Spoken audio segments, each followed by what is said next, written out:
E o texto que me foi passado, li o Evangelho de Marcos, capítulo 7.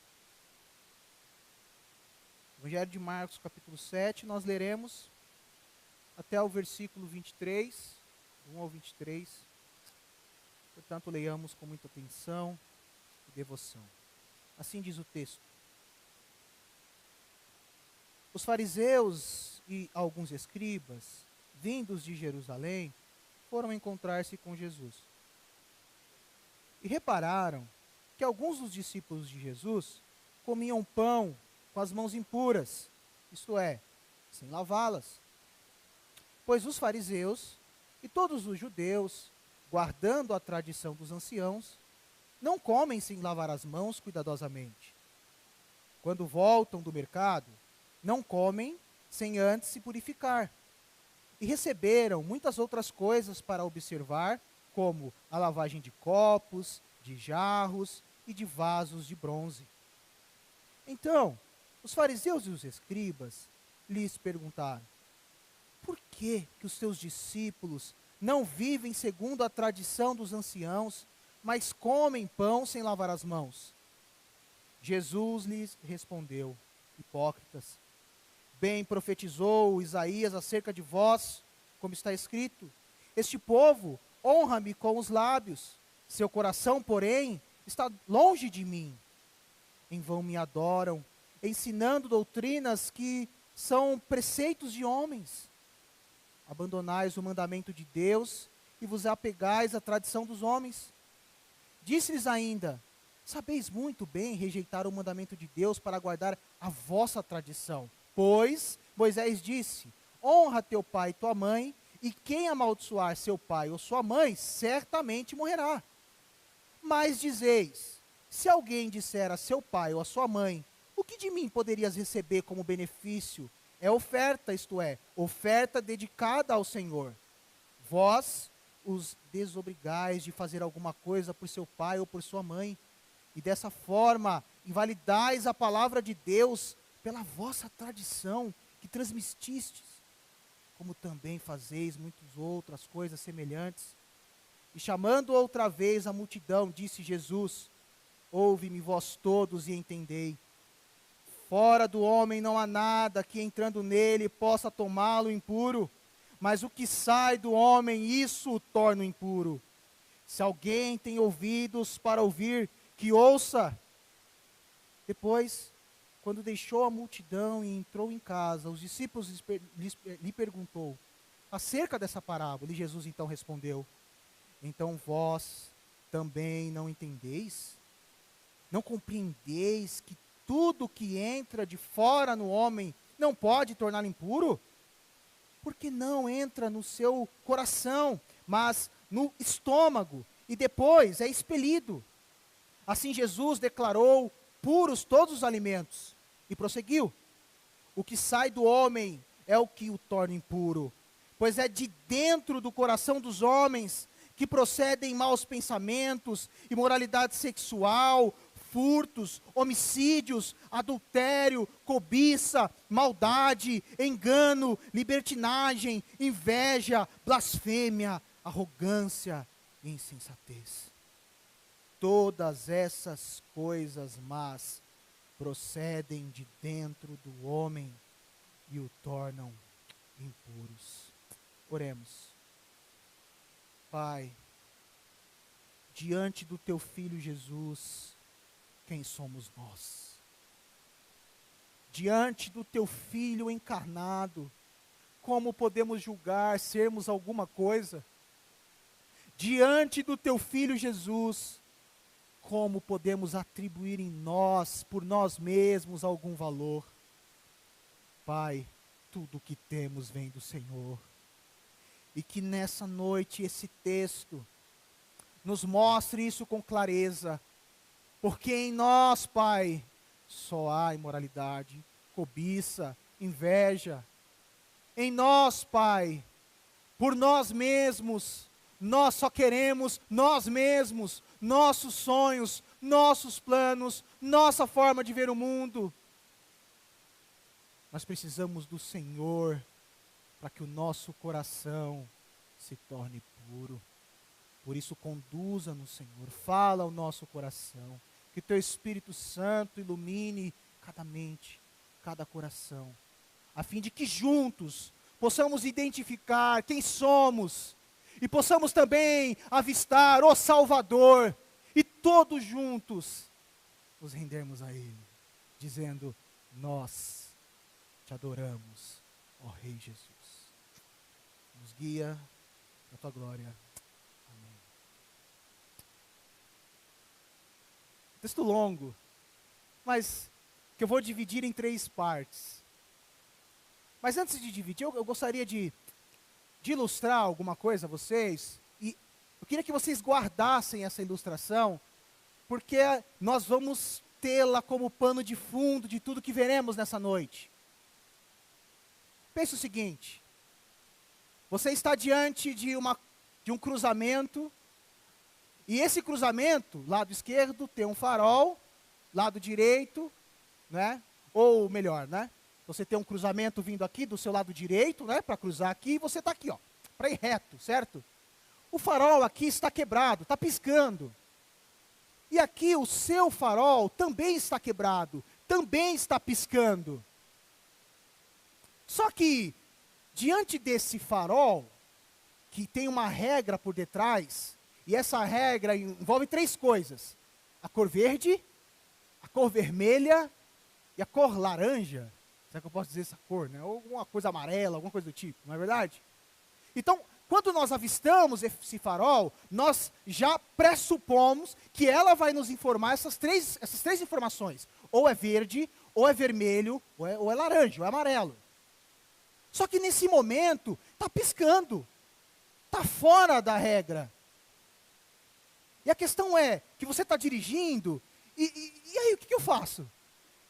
Eu preciso desse comando para saber o que fazer. Se avanço, se paro, se reduzo, se vejo se há pedestres ou não.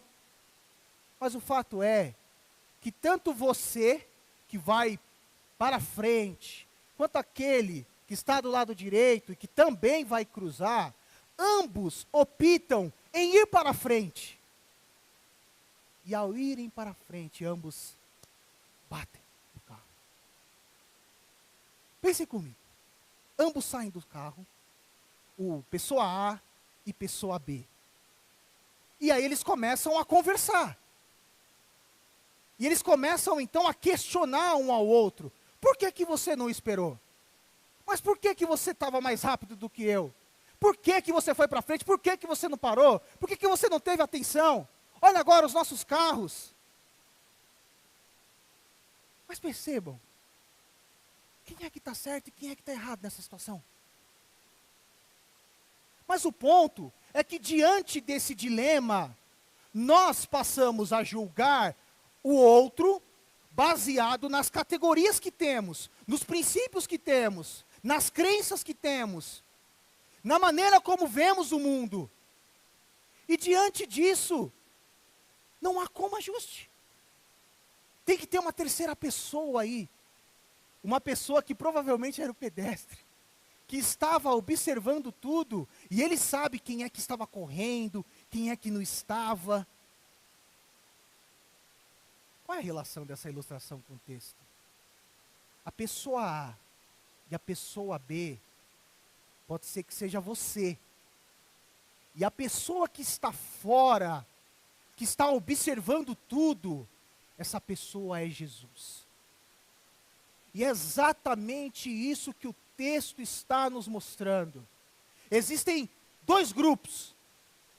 E existe aquele que está mediando, e que ele está olhando acima de tudo, ele está percebendo tudo.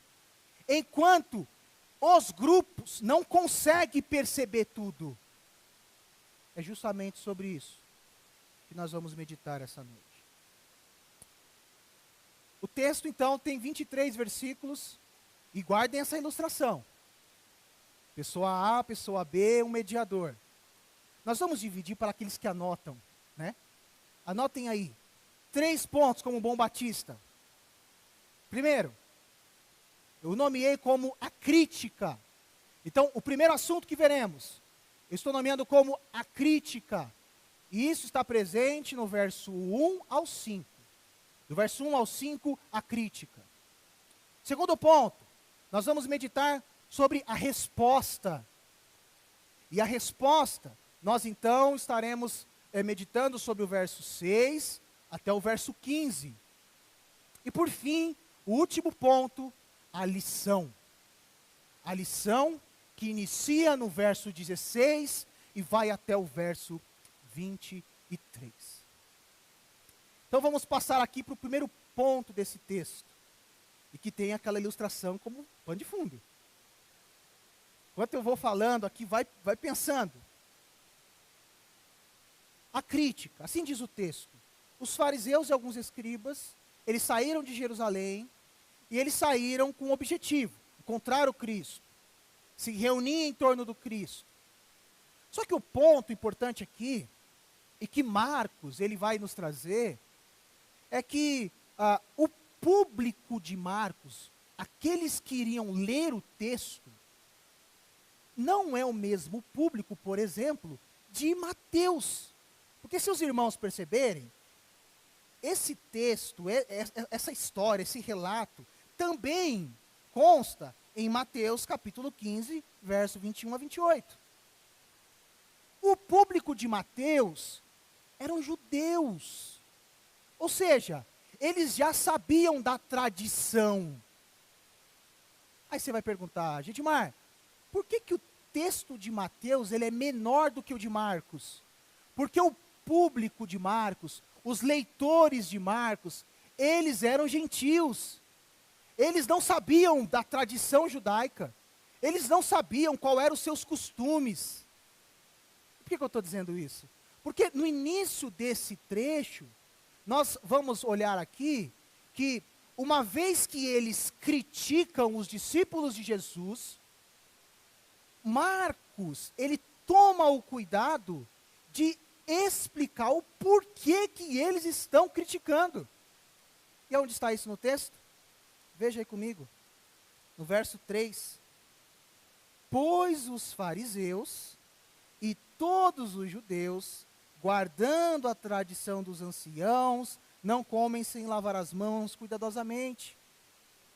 Então ele está explicando a crítica que os judeus e escribas estavam fazendo aos discípulos de Jesus. E que crítica era essa? Por que os discípulos, ao comerem, não lavam as mãos? Essa é a grande crítica. Aqui Marcos deixa claro essa crítica anunciada. Os fariseus e os escribas perguntam, questionam a Jesus. Por que os seus discípulos não vivem de acordo com a nossa tradição? Por que eles comem com as mãos impuras? Talvez, e aqui é um grupo, do carro. Ou é a pessoa A ou a pessoa B aqui no farol. Porque esse texto e esse trecho, nós temos um movimento muito comum, não sei vocês não, mas eu tenho, que é já colocar sobre os ombros dos irmãos aquilo que eu acho que é bom, aquilo que eu acho que elas deveriam fazer, aquilo que eu julgo importante, e que, portanto, uma vez que as pessoas não cumprem esses critérios que eu a coloco, que eu apresento, eu passo então a julgá-la e a criticá-la ao pastor, ao líder, ao esposo, ao pai, à mãe, à namorada, ao namorado. Mas nós temos um movimento, isso aqui são os fariseus de Edmar. São os fariseus que são assim. Eu sou brasileiro, século 21, indo para o 22, muita coisa mudou. Mas o ponto importante aqui é, será que realmente nós não somos como esses fariseus? Que estamos preocupados tanto com as nossas crenças e tradições, que nós colecionamos ao longo da nossa história. Que nós vamos ajuntando e vamos guardando do nosso coração, ao longo dos anos, E quando encontramos alguém, nós despojamos tudo nela, jogamos tudo em cima dela e falamos, você tem que ser assim. Caso contrário, você não pertence a esse grupo. Caso contrário, você não é um cristão. Esse é um daqueles que estão dirigindo. Perceba que o ponto aqui não é um valor e um critério das Escrituras. Eles não estavam questionando um mandamento explícito. Eles estavam colocando diante do Cristo aquilo que eles julgavam importante e que, portanto, os discípulos tinham que fazer. E ponto. Mas eles se esqueceram diante de quem eles estavam. O mediador. Enquanto os fariseus só olhavam o aspecto natural, que nada mais era do que comer com as mãos impuras, a gente não sabe o nível dessa impureza. Eu não quero também trazer uma imagem para os irmãos que eles colocaram a mão no bueiro e comeram, não é nesse sentido. Mas os fariseus, eles estavam preocupados com os aspectos naturais da coisa. Eles foram ao encontro de Jesus, o Deus, o Messias, e eles foram ao encontro fomentados e motivados apenas pelos aspectos da vida, pelos aspectos culturais. O Messias, o Deus encarnado, aquele que poderia dar a eles algo que é sobrenatural, os fariseus estavam diante do Cristo, mas preocupado com a realidade natural. E eu pergunto a vocês diante disso, talvez motorista A, quais são os seus argumentos diante daquilo que você concorda e daquilo que você não concorda? Quando você olha para o irmão do lado, o que você pensa a respeito dele? Tem a ver com os seus valores e costumes? Ou realmente tem a ver com um preceito, um mandamento? Como é que nós disciplinamos uns aos outros na igreja? O critério para essa disciplina é o texto bíblico, é aquilo que eu acho que é certo, que não é certo? Esse é um elemento fundamental desse texto. É sobre isso que o Marcos está então dizendo aos seus leitores. Precisamos tomar cuidado. Você vive uma vida como se fosse o Sherlock Holmes. Alguém já assistiu essa série? O investigador. Aquele que investiga e fomenta fofocas, cobiça, inveja. Nós vivemos uma realidade cultural da inveja, aonde a inveja nos leva não só a querer o que o irmão quer, mas leva a destruir o irmão. Nós queremos que o irmão morra, nós queremos que ele saia, nós queremos o lugar dele. Por que os fariseus estavam querendo, então, questionar o Cristo a respeito de um aspecto tão bobo? É como se você falasse para um irmão da igreja, por que aquela tomada está ali? Eu queria que a tomada ficasse em cima. E ele olha para você, eu quero que a tomada fique em cima. E ele olha para você, eu quero que a tomada fique em cima, porque sempre nas minhas casas, sempre foi em cima. Percebe como é um argumento bobo? Essa é a crítica. A crítica que os fariseus fazem a Jesus. E aí, passando para o segundo ponto. Porque diante de uma crítica, o mediador, ele então oferece uma resposta. E a resposta é uma resposta dura.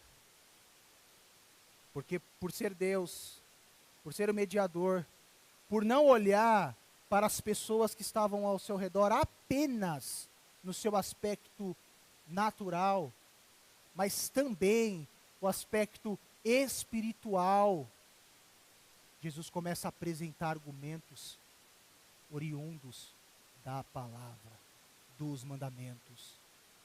Jesus não entra numa discussão estritamente natural.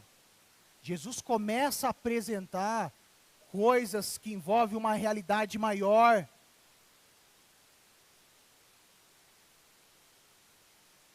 Assim diz o verso 6, Jesus respondeu: bem profetizou Isaías. E esse texto de Isaías, para aqueles que estão anotando, é Isaías 29:13. No capítulo 29 de Isaías, o profeta, o contexto ali, ele está lidando exatamente contra a cegueira daquele povo. Se vocês puderem abrir aí, não lerei o texto, para não tomar muito tempo, mas avistem aí. Isaías 29, o profeta está diante de um povo que está preocupado apenas com os aspectos naturais. Um povo idólatra, um povo que está desesperado, um povo que está preso, mas um povo que só sabe de si mesmo. E pela cultura, uma cultura idólatra, mas uma cultura que entrega demandas, que faz com que tudo caminhe e ande, a melhor alternativa que aquele povo tinha era largar e abandonar a Deus e seguir e se render aos deuses. Meus irmãos e irmãs, não nos enganemos. A nossa cultura também é assim. Nossa cultura tem suplantado os nossos valores. A nossa cultura, que antes era preponderantemente cristã, prezava pela ética, pela moral cristã, a nossa cultura está abrindo mão. E diante disso, então, como que nós iremos reagir? Qual será o movimento nosso diante do que está acontecendo ao nosso redor? Esse é o contexto de Isaías. O contexto de Isaías está trabalhando sobre a cegueira. Ele está apontando para a cegueira. Mas um pouquinho mais à frente, no capítulo 29, Isaías vai também dizer que haverá um Redentor. Se vocês estiverem vendo aí Isaías 29, haverá um Redentor. Então, esse é o texto, esse é o contexto do Antigo Testamento que Cristo está e vai usar para responder aos fariseus. Olha o contexto de Isaías, olha o que aconteceu com os fariseus, a crítica dos fariseus. Cristo vai usar esse contexto para responder. Vamos ver no texto, verso 6. Bem profetizou Isaías a respeito de vocês, hipócritas. Como está escrito, este povo me honra com os lábios, mas o seu coração está longe de mim. Gente, que resposta dura. Este povo me honra com os lábios, mas o seu coração está longe de mim. A pergunta que eu faço aqui nesse momento é: por que o coração deles está longe do Messias prometido? Por que o coração deles está afastado? Eles não percebem que diante deles está o Messias. Porque o coração desses fariseus, meus irmãos e irmãs, está preocupado apenas consigo mesmo. Apenas em manter os seus costumes, as suas regras, a sua história, a sua vida. A gente ouve uma afirmação por aí, né? Daquela afirmação positiva, né? Então a gente vai afirmando coisas e vai acreditando nas nossas afirmações. A gente vai construindo a esperança em cima daquilo que falamos. Exatamente isso que se encontrava os fariseus. Eles estavam esperançosos por aquilo que eles acreditavam, por aquilo que eles defendiam ao longo de muito tempo. Mas estavam distantes dos mandamentos de Deus, estavam distantes da palavra, da regra, estavam distantes daquilo que Deus havia falado a Abraão, a Moisés. Esse povo me honra com os lábios, mas o seu coração está longe de mim. Já se fez essa pergunta a si mesmo? Será que os nossos corações não estão distantes de Deus? Não estão distantes de Cristo? Já fez essa pergunta a si mesmo? Será que o que eu estou fazendo hoje não está me afastando do Messias, embora eu diga, eu professe a minha crença nele, embora eu ache que acredite nele, mas o que faz com que a sua vida caminhe, não é o Cristo, mas é o que você diz, são os seus discursos. Você já fez essa pergunta? Porque é sobre isso que o texto está falando. Meus irmãos e irmãs, talvez o ponto alto desse sermão, para você essa noite, para mim, seja exatamente ouvir isso do Senhor. Os seus corações estão distantes de mim. E isso é graça. Isso é maravilhoso. Porque sempre quando Cristo se apresenta a nós, seja de qual forma for, há transformação, libertação. Isso é bênção. Essa expressão do Messias deve pulsar o nosso coração, dizendo sim, eu reconheço que o meu coração está longe do Senhor e que, portanto, liberta-me, Messias. Essa é a resposta que eu precisava ouvir essa noite, porque minha vida é pautada em críticas. Eu mais critico do que sirvo, eu mais critico do que amo. Eu sempre quero crescer, eu sempre quero o progresso, eu sempre quero ter o maior salário. Mas eu nunca pergunto se essas coisas estão me afastando do Senhor. É sobre isso que o texto está nos dizendo essa noite. Essa é a resposta do Cristo diante de todo aquele que crê nos seus discursos e não no Messias. Crê na sua tradição familiar, na sua história e não no Messias, e não no enredo bíblico redentivo. Essa resposta é graça, meus irmãos. Esse Cristo, quando olha para os fariseus, ele não está apontando algum objeto para que então possa feri-los. Mas ele olha para os fariseus assim como ele olhava para qualquer um. O que Cristo queria fazer ali era abrir os olhos. Se o contexto de Isaías é exatamente sobre isso, sobre cegueira, o que Cristo então está fazendo contra os fariseus, não é simplesmente cancelando-os, mas Cristo como Deus estava também querendo abrir os olhos dos fariseus. Será que o coração de vocês não estão distantes? Hipócritas. Porque julgam os meus discípulos sem olhar para si mesmo, porque gastam todas as suas energias olhando para o outro, mas esquece o travo do Senhor.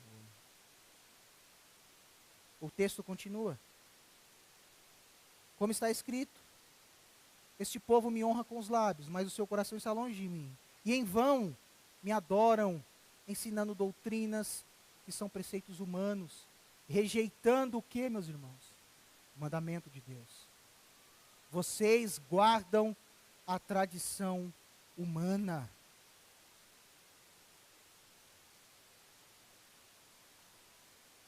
Um pouquinho mais à frente, no verso 9, Deus continua. E disse-lhes ainda, então perceba, são duas respostas do Messias. Primeiro, ele está pensando no texto de Isaías. Eu já compartilhei com os irmãos o contexto do texto de Isaías e como que ele usou esse texto para responder. Agora, Cristo vai dar a razão pela qual ele está falando isso, mostrando que a tradição dos fariseus, ela se inicia nos mandamentos de Deus, e esses mandamentos, eles não estavam sendo cumpridos. E esse é o segundo argumento do Cristo em resposta aos fariseus. Olha o que ele vai dizer. E disse ainda: vocês sempre encontram uma maneira de rejeitar o mandamento de Deus para guardarem a própria tradição. Meus irmãos e irmãs, importante ter em mente que Jesus tinha o texto de Isaías como pano de fundo. E aí eu pergunto a vocês, então, vocês conseguem se ver aqui? Vocês conseguem agora, nós, juntos, conseguimos captar quantas regras nós não colocamos diante dos irmãos, diante das pessoas que nos cercam? Essas regras todas que acabam ofuscando o Evangelho. Essas regras que bloqueiam a mensagem e o próprio Messias. As pessoas não conseguem ver Jesus, porque há uma roupa que nos cerca, que nos veste. E as pessoas, então, só conseguem ver a nós mesmos. O nosso estilo, o nosso cheiro, a nossa roupa. Mas e o Evangelho? Essa é a resposta do Cristo. Não são as coisas externas o fundamental. Há uma realidade maior. O Evangelho não é apenas essa realidade natural. Nós fazemos parte da mensagem do Evangelho. Mas Cristo reina acima de tudo, da sua história.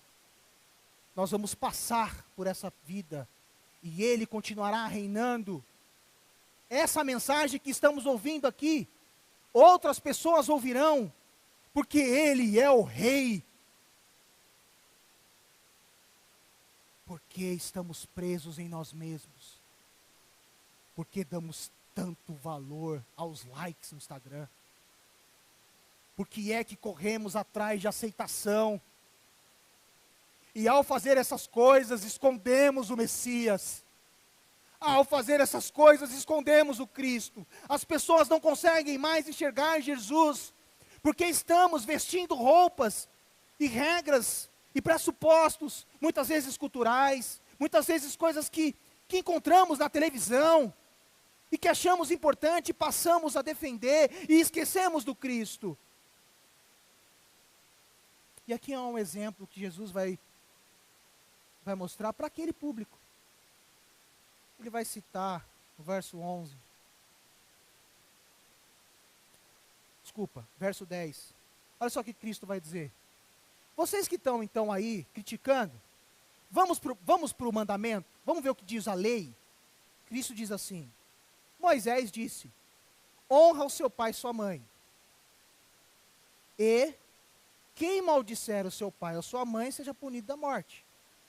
Então vocês que estão criticando, vocês que fazem tanta questão da tradição, agora eu quero trazer um elemento fundamental, capital, que vocês deveriam estar defendendo e não estão. Vocês têm honrado o pai e a mãe? Esse é o segundo argumento de resposta do Cristo. E o que diz o texto a seguir? Vocês dizem que se alguém disser ao pai ou sua mãe, a ajuda que você poderia receber de mim é oferta ao Senhor, então vocês o dispensam de fazer qualquer coisa em favor do seu pai ou da sua mãe, invalidando a palavra de Deus em detrimento da sua própria tradição.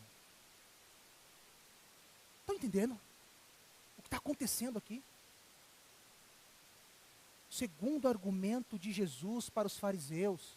De novo, o ponto de Jesus aqui, meus irmãos, não é cancelar os fariseus, mas era abrir os olhos. Se você ler o texto de Mateus, inclusive a ideia do cego vai estar presente lá. Essa vai ser a parábola que Mateus vai trabalhar para descrever esse relato. Cristo quer abrir os olhos. Esse é um bom ponto para nós essa noite. Porque o texto bíblico, o sermão de hoje, o Senhor quer abrir os nossos olhos. Seja lá qual for a tua realidade, a tua história. Eu não posso e não sou capaz de dizer a você o que você está fazendo. É você diante do Senhor, é você diante do Messias.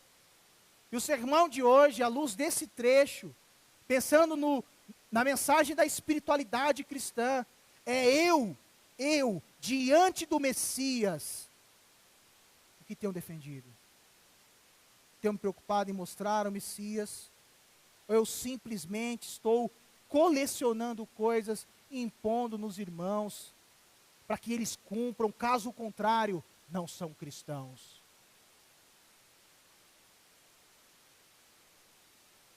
Perceba quão duro é isso. Os fariseus estavam confiantes de que a crítica deles de fato atingiria o trabalho do Messias. Mas ele é Deus. E enquanto os fariseus olhavam só para o aspecto do alimento, o Messias estava olhando para o coração. O Messias estava olhando aspectos que muitas vezes nós deixamos de lado. Nós nos preocupamos com tudo, menos em sondar quem somos, menos em sondar por que fazemos, menos em ter a consciência do porquê estamos aqui. E assim termina aqui o verso 14, essa segunda parte. Porque depois que Cristo fala essas coisas, essas duas respostas, ele convoca outra vez a multidão e diz para todos: escutem, entendam, não existe nada fora da pessoa que entrando nela possa contaminá-la. Mas o que sai da pessoa é o que a contamina. E aqui tem um anexo, né, que provavelmente deve estar em colchetes aí na sua Bíblia, né? Se alguém tem ouvidos para ouvir, que ouçam. Perceba como a preocupação do Messias aqui, com os seus discípulos, querendo alcançar todos que o cercava. Nós temos uma tendência de olhar para o fariseu como, esse aqui, Cristo já disse que é uma cambada de cancelado. Cristo estava abrindo os olhos. Por isso que ele é tão incisivo. Provavelmente isso aconteceu com a sua vida. Você tinha uma realidade e você passou a entender o Evangelho e você tem lutado a cada dia naquilo que se entende por santidade progressiva, né? Você vem vencendo os seus vícios, as suas batalhas. É como os fariseus. Você estava cego. E uma vez que o Messias abriu os seus olhos, você então identificou as suas mazelas e os seus erros. Você passou a olhar para o seu coração. E agora você está aqui. Você tem uma história nessa igreja. Mas o ponto que a gente não pode deixar escapar é que nós sempre temos que nos voltar para nós mesmos. Olhar o nosso coração. Nós sempre precisaremos, meus irmãos, até que Cristo volte, ter a consciência de que nós não somos nada. Sem o Cristo nós não somos nada. E uma vez que nos afastamos do Cristo, logo estaremos defendendo ideologias, ideias humanas, tradições, filosofias. E por consequência disso, menos do Cristo as pessoas passarão a ver em nós. A sua vida vai secar. Essa é a resposta de Jesus aos fariseus. E essa é a resposta de Jesus aos nossos corações essa noite. Mas diante disso há uma lição também. Porque houve uma crítica, e essa crítica foi do motorista A. O mediador é o Cristo. Mas tem um outro motorista, lembra da imagem que eu iniciei? Há um outro motorista. E perceba como esse texto é para abrir os nossos olhos. Porque vocês estão achando que os discípulos são os grandes grupos, os sábios? O que acontece a seguir? Os discípulos não entendem. Tudo o que estava acontecendo, aqueles que caminhavam com Cristo, quando no particular eles se encontram, o que eles falam? Jesus, por que você falou aquilo? Não só os fariseus, mas aqueles que estavam com Cristo, também precisavam de uma explicação, de uma iluminação. Percebe como diante do cruzamento no trânsito, se bater, quem que está certo? Não sei. Ambos estão com farol Ambos foram para frente. Como é que a gente resolve esse problema? Esse problema natural, que não tem o que fazer. Percebem? Como a nossa vida espiritual também muitas vezes se dá assim. Você está num dilema, você não consegue resolver. Para nós cristãos, nós temos uma dádiva, nós temos um mediador, que olha de cima, e que sabe o que está no teu coração, e que sabe o que está no coração, o que diz é assim. Cristo sabia o que estava no coração dos fariseus, Cristo sabia o que estava no coração dos discípulos, e por isso então Marcos relata esse episódio. Porque o verso 17 diz: quando entram em casa, deixando a multidão, os seus discípulos o interrogam a respeito da parábola. Os discípulos também estavam cegos. Eles não compreenderam a resposta de Jesus. E aí Jesus então olha para esses discípulos e diz o seguinte: então vocês também não entendem? Olha só a pergunta de Jesus. Então vocês não entendem? Não compreende que tudo que está fora da pessoa, entrando nela, não pode a contaminar, porque não entra no coração dela, mas entra no estômago. E nesse processo natural, uma vez que você come, a gente vive isso, né? Uma coisa que todo mundo sabe que acontece, né? Eu como um McDonald's, não deveria comer, talvez uma maçãzinha, mas vamos confessar os pecados, né? Big Dust, 3 inclusive, barriga. Depois de um momento, a gente perde isso. Percebe como o aspecto natural, ele é isso. Passa. As tradições passam. Aquilo que você acreditava há 30 anos atrás, provavelmente você não acredita mais hoje. Porque as coisas dos homens passam. É por isso que Cristo, ao olhar para os fariseus, ele responde dessa forma. Porque as coisas desse mundo passam. E o que permanece? O que permanece é o que está no coração. E o que está no coração? O texto bíblico vai dizer que a lei do Senhor, ela está escrita onde? Aqueles que estavam no acampamento, eu trabalhei sobre corpo, alma, espírito e coração. E o que a Bíblia define como coração? O coração é o centro da nossa vida. É do coração que delibera as nossas decisões. É do coração que delibera as nossas vontades. E uma vez que não sondamos o nosso coração, as nossas vontades, as nossas decisões passam a se descontrolar. E uma vez que essas coisas se descontrolam, como é que as pessoas podem ver o Cristo em nós? É isso que Cristo está dizendo aqui. As coisas naturais passam. Mas vocês precisam, discípulos, olhar para dentro de vocês. E o que vocês encontram no coração de vocês, olha o que diz o texto.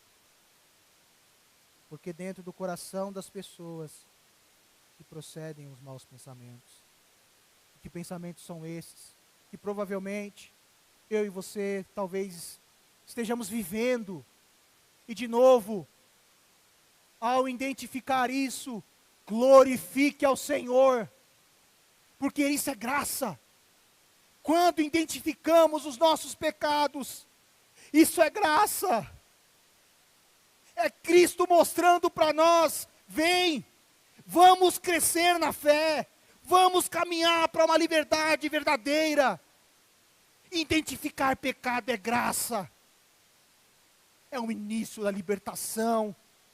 Esses pianos que colocamos nas costas, esses vícios, que muitas vezes nos deixam tão mal, nos fazem ter vergonha de estarmos com os irmãos.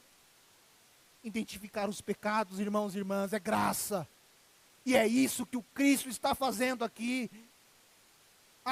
Buscando abrir os olhos dos fariseus, mas também abrindo os olhos dos seus discípulos, para aquilo que realmente está preso no nosso coração. E o que é isso? Olha só o texto. Porque dentro do coração das pessoas é que procedem os maus pensamentos, as imoralidades sexuais, os furtos, os homicídios, os adultérios, a avareza, as maldades, o engano, a libertinagem, a inveja, a blasfêmia, o orgulho, a falta de juízo. É isso que está no nosso coração quando nós não estamos com Cristo. Todas as vezes que nos afastamos do Messias, nós então encontraremos essas coisas. Porque o único capaz de suplantar e afastar essas coisas é o Messias.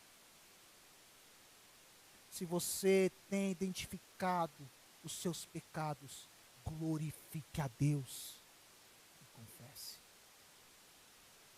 Uma vez que você identifica os seus pecados, já pense na pessoa que você confia, irmãos, confesse. Isso é libertação, isso é graça. Isso é graça. Ah, mas e se essa pessoa falar para o próximo? Ela vai se lidar com Deus. Mas você foi agraciado. O texto fomenta isso em nós. Nós precisamos parar de nos escondermos nesses pecados, nessas coisas que acreditamos. Isso está problematizando Cristo, a visão das pessoas em olhar para nós e ver Jesus. Quando nos escondemos nos pecados, as pessoas não encontram Jesus. É sobre isso que Cristo está então dizendo aos seus discípulos. É o coração o grande ponto. É o coração que contamina. É o coração que precisamos cuidar todos os dias. Todos os dias, meus irmãos. Quanto mais pecados encontrarmos, quanto mais confessarmos, mais libertos desse mundo natural nós estaremos. E mais próximos do Cristo nós então nos veremos. É sobre isso que diz o texto. Essa é a espiritualidade desse texto. Só é possível estar com Cristo com o coração todo rasgado, mas com os olhos abertos, olhando para Ele, dizendo: obrigado. Obrigado por perdoar os meus pecados. Obrigado, porque eu cobiçava, mas hoje eu tenho nojo. Eu estava preso na pornografia, no TikTok, nas redes. Mas hoje eu tenho nojo, eu não quero mais isso. Hoje eu tenho uma liberdade que eu não consigo explicar. Essa é a espiritualidade. Mas saiba, irmãos, que a vitória não é uma vitória para já. Todos os dias temos que sondar os nossos corações. Todos os dias. Porque pode ser que amanhã você caia naquilo. Mas diante dessa queda, saiba que quando o carro colide, tinha um mediador. E só ele poderia desvendar o desfecho de quem estava certo ou errado. Quando você cair, saiba que há um mediador diante de você, que dirá a você o que você precisa fazer, e te pegará pela mão falando: venha, a tua culpa foi removida. É sobre isso que diz esse texto. Fariseus, discípulos, coração. Se queremos estar mais próximos de Deus, todos os dias, olhemos para o nosso coração. E ao olhar para o coração, se nosso coração estiver tranquilo, glorifique ao Senhor. Mas se o nosso coração estiver cheio de vícios e pecados, glorifique ao Senhor. Porque isso também é graça. Cabe a nós confessarmos. Cabe a nós agradecermos a Deus. Porque os nossos olhos, que eram cegos, agora vê as nossas mazelas e consegue ver o mediador e por consequência, a libertação, a transformação, a espiritualidade cristã. Que Deus nos abençoe com essa mensagem. Que seja uma semana abençoada para vocês. E que o coração de vocês estejam sempre ajoelhados diante do mediador. Saibam, você não pode fazer. Se o seu carro colidir diante de faróis que não estão funcionando, não tem jeito. Não vai ter como você ganhar no argumento. Ambos bateram, ambos tinham os mesmos critérios. Só Cristo pode nos libertar desse caos. Oremos. Pai, obrigado, Jesus. Obrigado por teu Filho Jesus. Obrigado pelo Senhor Jesus ter aberto os nossos olhos, por termos a oportunidade de ouvir a tua voz, Senhor, e saber que o nosso coração é mau, mas que Cristo é santo, e nele nós já somos santos.